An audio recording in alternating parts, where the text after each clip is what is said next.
And so really the goal for today is to equip educators with skills, allow them to effectively encourage a child's self-empowering choices while maintaining a peace of mind. Realizing that so many of our kids immediately react and then unfortunately think afterwards, which leads to a level of regret. And one of the major things we focus on is pausing and taking a time to breathe. Where that message, I'm thinking about my own experiences of football in particular, where having coaches who, the smaller kid, the kid that's not as quick, the kid that's not as capable, not feeling that they're a part of the team, and almost having that culture really be bred. And so we work a lot with coaches, teachers, as well as administrators on looking along those conversations of how do you create an actual community within your team. The choice process is stop, think, observe, and plan. One of the most important parts of the process itself is actually just to stop. In a lot of our schools, we have these, once again, where we work through the student of stop and just breathe. It becomes so helpful in so many ways. We've seen like issues for one of the school districts we work with. We do a lot of data research to kind of see the effectiveness. A lot of the programs we really struggle with are the drive-by programs where you buy them, you put in the stuff, and you never hear from them again. We want to make sure it's effective, so we actually do a lot of the research, and we see this idea of stop and breathe. And as you kind of look on the side, and like guidance counselors' offices, some have them above the water fountain, some have them also at the research yard, but then you can have to kind of break it out, stop and breathe, and just actually pause. You kind of think as if, what are the things that are kind of in the way? What are your mind obstacles that are keeping you from where you want, what's going to keep you from making a self-empowering choice? And then actually observe your choices. What are the options that you actually have? And from there, plan and take action. What can you actually do to kind of control your next steps? He lives in a pretty tough neighborhood outside of Philadelphia. He's a 6'3" point guard. Incredible ball handling skills, incredible jump shot, really good defense. And he's got two schools to choose between. He's a junior, and he's got Villanova, and he's got Penn. Villanova's had a great season, and they're teetering right now, but they're still a top 10 program. Penn has struggled a little bit, but obviously it's not a big school. And for him, so much of his experience is home life. And the pressures he's getting from home, he's got to go to Villanova. Big name program, Big East, on television, on ESPN. And we're having this conversation about a 4-year choice and a 40-year choice.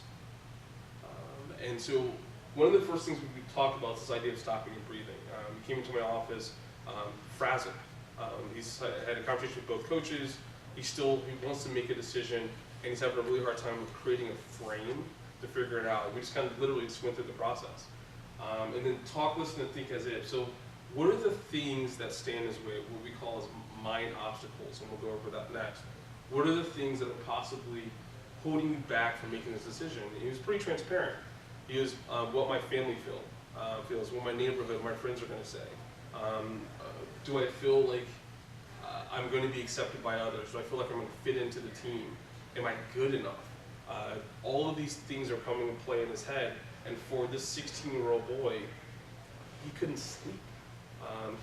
All the impact of his life, he felt, was literally based on this decision. And helping him through actually helped. And then observe your choices. What are the things that are bigger than Villanova and Penn, your major that you might consider? What do you want to get out of college? These are all things that we had at play. And then plan and take an action. We'll talk about what choice he actually made. One of the things we did in terms of the frame was make a self-empowering choice. Really looking at that definition. What choice was going to have a long-term positive impact in his life? And we talked about possibility of injury. These are both incredible schools and great opportunities. But in terms of going forward, what does he think is going to make the long-term impact that's going to be for him and not for his AAU coach? Was putting tons of pressure for Villanova. Not for his teachers at the school, they were putting tons of pressure on him to choose Penn. But for him, as a person, what was going to be the long-term benefit of the choice that he made? And then realizing that leads to a positive self-esteem. what was going to make him feel best about himself, and then what's going to help him take control of his own life. And we talk about the mind obstacles that are there. And so look in terms of conversation with the student, what are the things you think that most were on his mind as a group? Guilt. It sounds like he doesn't want to let somebody down in a certain way. The pressure he's getting is very concerned about what everyone else is telling him to do. Guilt's a huge piece. I mean, literally he's in tears. I mean, this guy, I'm not the biggest guy in the world. He towers over me. But he's in absolute tears, like, as he hugs down to where I am. In absolute tears. Like, he's like, I can't let my neighborhood down, I can't let my mom down. Each one's pulling me in different directions. Anyone else? Any other things that are in play? Competition. Yeah, extreme competition. Big difference. Yeah, exactly.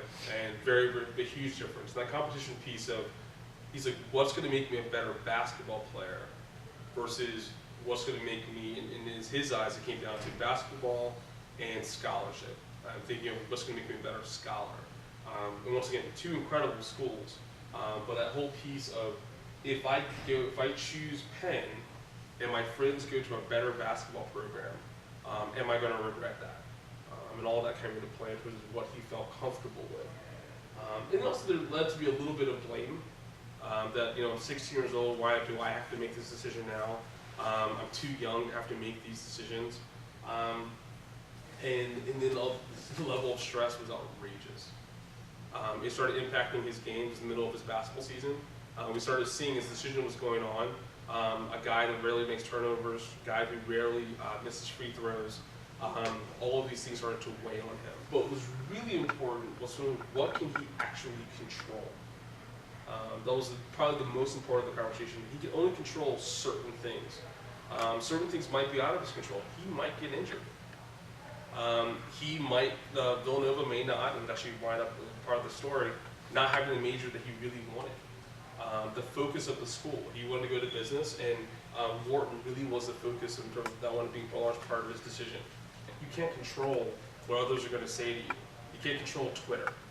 You can't control what you're doing with Facebook.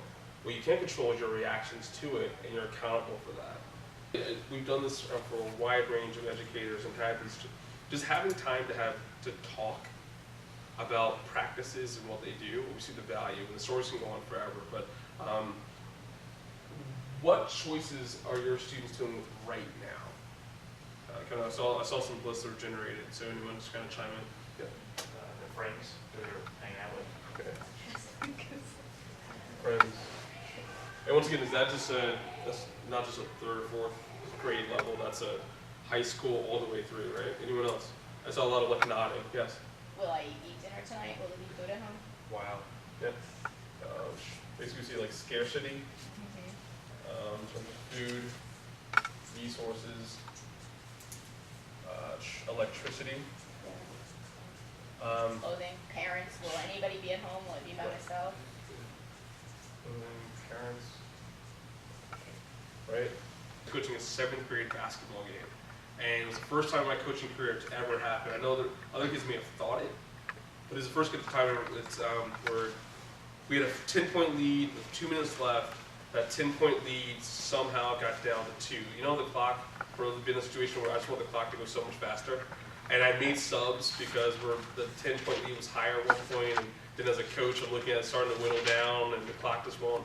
And I actually had, we came back to the huddle, and the 7th grade boy actually said to me, I can't handle this. Literally used the words like, I can't handle this, like, can you just take me out? And that's not one of those moments where you don't have, because the ref is already saying, get back on the field, back on the court. And I literally had the old 2 words, right, or 2 or 3 words. You can do this. It's going to be okay. And fortunately for us, the story actually worked out, and the ball didn't go anywhere near him.